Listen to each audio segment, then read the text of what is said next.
Film dimulai di sebuah rumah susun, di mana ada seorang pria yang biasa-biasa aja bernama Nandan, yang merupakan suami dari istrinya bernama Lata, dan mereka udah mempunyai seorang anak yang duduk di kelas SD. Nandan dan keluarganya hidup secara sederhana, dengan kondisi perekonomian mereka yang pas-pasan. Jadi ketika anaknya Nandan meminta sesuatu, Nandan kadang suka pusing sendiri untuk mewujudkan kemauannya. Bahkan anaknya tahu kalau kondisi keuangan mereka pas-pasan, tapi dia tetap meminta untuk jangan menolak permintaannya, yang membuat Nandan menjadi kesal. Selain itu, Nandan kadang juga suka berantem sama Lata tentang kondisi perekonomian mereka, karena mereka mempunyai mimpi untuk bisa membuka tempat usaha bersama-sama, namun itu perlu modal yang besar untuk mewujudkannya. Samping itu, Nandan juga harus membayar tagihan kontrakan rumahnya setiap bulan, dan suka meminta waktu lebih ke pemilik rumah susun untuk menunda pembayarannya. Penghasilan Nandan adalah dari pekerjaannya sebagai karyawan di tempat produksi percetakan koran, di mana dia suka dipuji tentang kinerjanya sama bosnya, tapi dia suka disuruh untuk bekerja ekstra sampai lembur, yang membuat dia suka kesal sama si bos. Jadinya dia suka meluapkan keluh kesalnya bersama rekan kerjanya, dengan melihat tugas mereka aja yang berubah, bukan takdir mereka, serta gak lupa juga untuk ngegibah tentang bos mereka tentunya. Gara-gara suka lembur, Nandan suka pulang kerja malam-malam, jadi dia cuma punya waktu sedikit untuk bisa kumpul bersama keluarganya. Namun kadang dia mendapat kesempatan untuk pulang tepat pada waktunya, dan bisa makan malam bersama keluarganya di luar, dengan menu Chinese food dan nasi goreng yang disuka Nandan dan sekeluarga. Suatu hari setelah pulang dari tempat kerja di malam hari, Nandan kebelet mau mengeluarkan cairan josnya. Oleh karena itu dia mengeluarkan itu di toilet cowok di samping jalan. Tapi setelah mengambil balik barang yang dia taruh sebentar di tumpukan barang, beberapa barang menjadi jatuh, dan ada sebuah barang yang paling menarik perhatian Nandan, yaitu sebuah koper merah. Jadi dia memeriksa isi di dalamnya, yang ternyata isinya adalah duit-duit yang sangat banyak, dan akhirnya Nandan pun langsung bersembunyi karena ketakutan. Namun setelah merasa situasinya aman, dia kembali ke koper itu, dan memutuskan untuk mengambilnya. Tapi sebelum benar-benar mengambilnya, dia bertanya apakah ada orang yang memiliki tas ini, dan setelah gak ada jawaban, akhirnya dia pun membawanya pergi. Karena rodanya udah copot satu, Nandan menjadi agak susah untuk membawa koper itu, sampai dia bertemu dengan seorang abang tukang bajai. Awalnya Nandan menolak tawaran pengantaran dari si abang, namun setelah Nandan mendengar suara sirine polisi, dia pun memutuskan untuk menaiki bajai. Si abang merasa heran dengan isi kopernya yang berat, oleh karena itu dia bertanya beberapa hal tentang koper itu ke Nandan, yang membuat dia harus berbohong sambil merasa ketakutan. Jadi dia pura-pura menelpon untuk memberitahu kalau kopernya aman, supaya si abang yang mendengarnya menjadi yakin. Setelah sampai di sebuah area perumahannya, Nandan pergi menjauhi si abang, dan setelah dia udah pergi, Nandan berbalik arah untuk memasuki area perumahannya. Secara hati-hati, Nandan membawa koper itu ke depan rumahnya, dan menyembunyikan bersama dengan tumpukan barang-barang. Tapi ketika bertemu dengan Lata, Nandan gak mau memberitahu duit mantap yang dia temukan, karena gak mau dicap yang aneh-aneh terutama dicap pencuri. Akhirnya dia sampai gak bisa tidur. Sampai di waktu dini hari, Nandan kepikiran untuk lebih mengamankan koper itu, yaitu memasukkannya ke rumah teman tetangganya. Sebelumnya si teman menitipkan kunci rumahnya ke Nandan. Karena si teman mau keluar kota, jadi Nandan menggunakan kesempatan ini untuk menaruh koper ke dalam rumah si teman. Namun ternyata masih ada keraguan di hati Nandan, dengan mengambil selembar duit untuk memeriksa duitnya palsu atau gak, dan hampir ketahuan sama Lata, oleh karena itu Nandan mengalihkan perhatiannya dengan menggoda sang istri. Esok harinya, Nandan mulai memeriksa isi koper itu lebih lanjut, dan memang isinya adalah duit-duit mantap yang sangat banyak dengan total hampir 20 miliar rupiah. Ternyata, koper itu adalah milik sekelompok geng yang dipimpin sama seorang pejabat bernama Tuan Patil, yang menugaskan ke para bawahannya untuk membawa koper itu ke temannya. Tapi di tengah perjalanan, para bawahan mendapat gangguan dari sebuah mobil yang menabrak mereka dari samping, dan mobil itu dari geng lainnya yang dipimpin sama seorang bos bernama Tuan Bala. Geng Tuan Bala mau merampok koper dari geng Tuan Patil, dan tepat setelah mereka mengambil koper itu, terjadi perlawanan dari geng Tuan Patil yang menembak ke arah geng Tuan Bala. Gak lama setelah itu datang polisi yang membuat geng Tuan Patil memutuskan untuk kabur, Sementara geng Tuan Bala terpaksa menyembunyikan koper ketumpukan barang-barang di samping jalanan dan akan mengambilnya setelah situasinya udah aman. Tapi tepat setelah mereka kembali, ternyata kopernya udah hilang gara-gara Nandan yang udah mengambilnya, dan cuma tersisa satu bagian dari koper yang mereka dapatkan, yaitu tinggal roda kopernya aja yang udah putus gara-gara tertembak sebelumnya. Alhasil Nandan menjadi terharu melihat banyak duit yang berhasil dia dapatkan, karena dia udah berusaha keras mencarinya kemana-mana seumur hidupnya. Jadi dia memutuskan untuk menamai koper mantapnya bernama Anan Petikar, yang artinya kebahagiaan di dalam koper.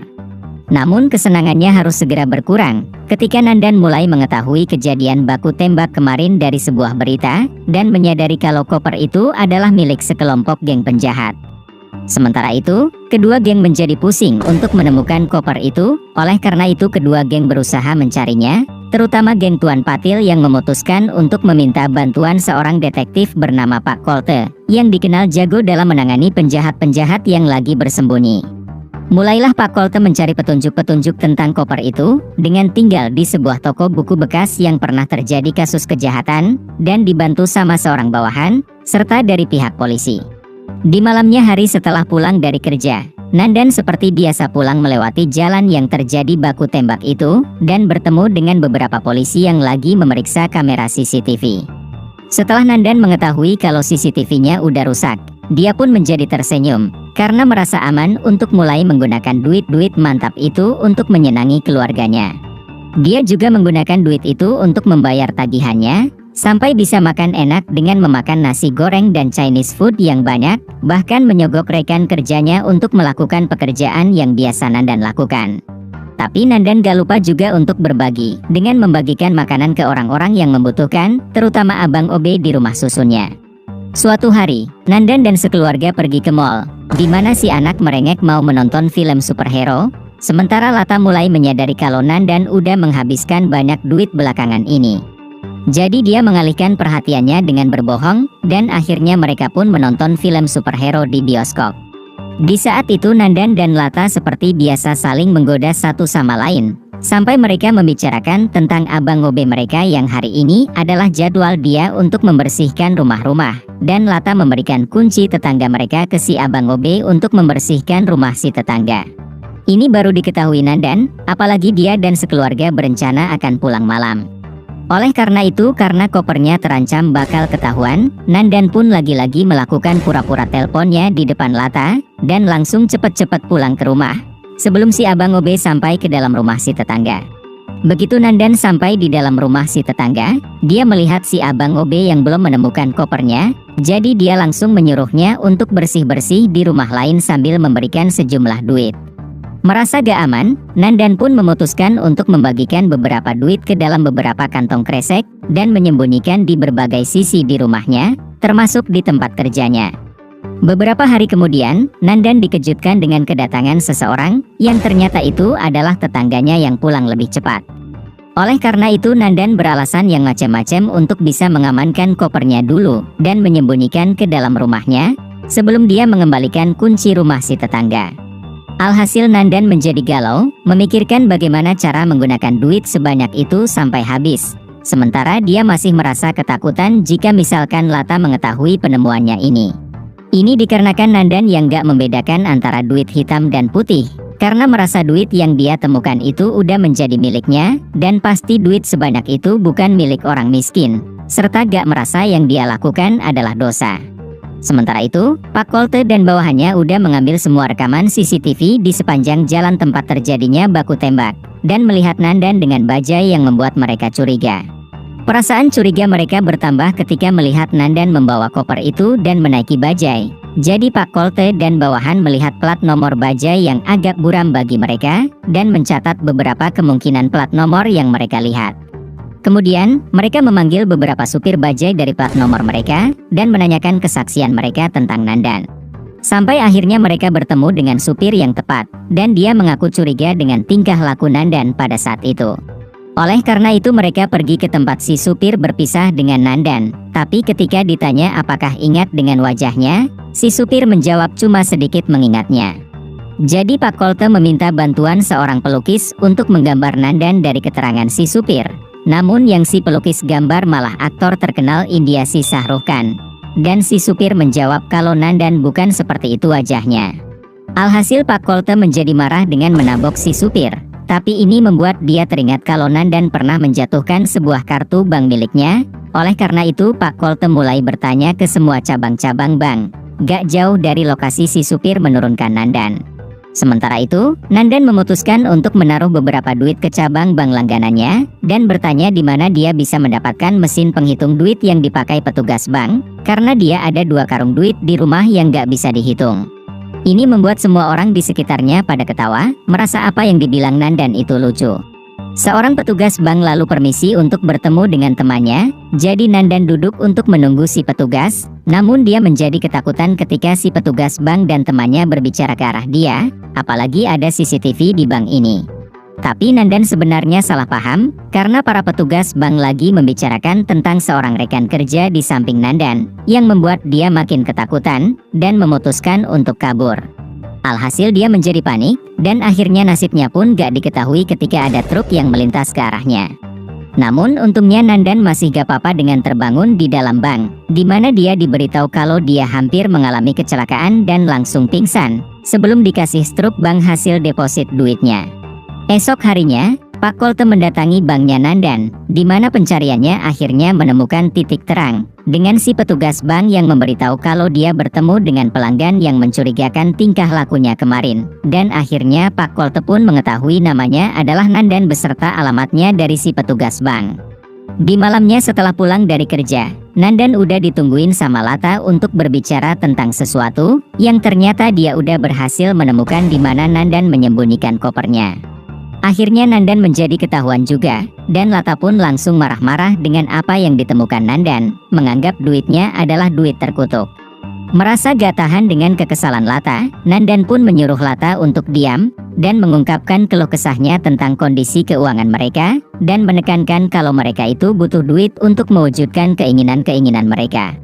Dia menambahkan kalau duit ini bukan milik orang miskin, tapi orang kaya yang menyembunyikan duit kotor mereka, dan semua orang kaya beserta para pejabat bisa menjadi kaya adalah dengan cara kotor itu, supaya mereka bisa cepat kaya. Meskipun begitu, Lata menolak untuk menerima duit banyak itu, dan meminta Nandan untuk mengembalikan duitnya atau melaporkan duit hilang itu ke polisi. Ketika mereka terus berdebat, tiba-tiba ada suara orang yang gak memperbolehkan Nandan untuk memberikan duit itu ke siapapun, yang ternyata itu adalah suara Pak Kolte yang udah sampai di rumah. Pak Kolte mengaku seorang polisi, namun juga bukan, dan dia mulai memukul Nandan atas apa yang udah dia lakukan, jadi dia memberikan kopernya ke Pak Kolte. Tapi dia menjadi kesal ketika setengah duitnya gak ada. Oleh karena itu Nandan mengembalikan semua duit yang dia sembunyikan di rumah, dan harus pergi ke tempat kerja untuk mengambil duit yang juga dia sembunyikan di sana. Tepat setelah Nandan dan Pak Kolte pergi, ternyata ada bawahan dari geng Tuan Bala yang udah mengikuti Pak Kolte selama ini kemanapun dia pergi. Setelah mereka mencurigai gerak-gerik bawahannya Pak Kolte dari orang-orang yang menjadi sumber informasi bagi geng Tuan Bala. Di saat itu setelah Nandan masuk ke tempat kerja untuk mengambil duitnya, ternyata di dalam ada bosnya yang lagi galau tentang kehidupannya, jadi dia mengajak Nandan untuk nongki-nongki, yang membuat si bos menjadi pengacau bagi Nandan. Pada saat yang bersamaan, Pak Kolte mulai diserang sama bawahannya geng Tuan Bala. Oleh karena itu setelah Pak Kolte menghabisi beberapa bawahan, dia langsung kabur kembali ke tempat persembunyiannya. Menjadi kesusahan, geng Tuan Bala menyekap bawahannya Pak Kolte untuk mengetahui di mana tempat persembunyiannya, dan setelah mereka mengetahuinya, geng Tuan Bala bersama Tuan Bala sendiri langsung pergi ke tempat persembunyian Pak Kolte. Sementara itu, Nandan udah berhasil mendapatkan duitnya, dan mendapat telepon dari Pak Kolte untuk membawakan duit itu ke tempat persembunyiannya. Begitu Nandan mengembalikan sisa duitnya, ternyata Pak Kolte mau menghabisi hidupnya sekalian, tapi usahanya langsung diganggu dengan kemunculan geng Tuan Bala, dan geng Tuan Patil yang udah sampai di tempat. Akhirnya terjadilah baku tembak, sampai Tuan Bala terkena tembakan, begitu juga Pak Kolte, sementara Nandan terus bersembunyi dari baku tembak mereka. Beberapa waktu kemudian, baku tembak mereka diakhiri dengan seseorang yang sekarat menembaki musuhnya yang masih hidup. Sebelum si orang sekarat menghembuskan nafas terakhirnya, dan akhirnya semuanya pun pada habis.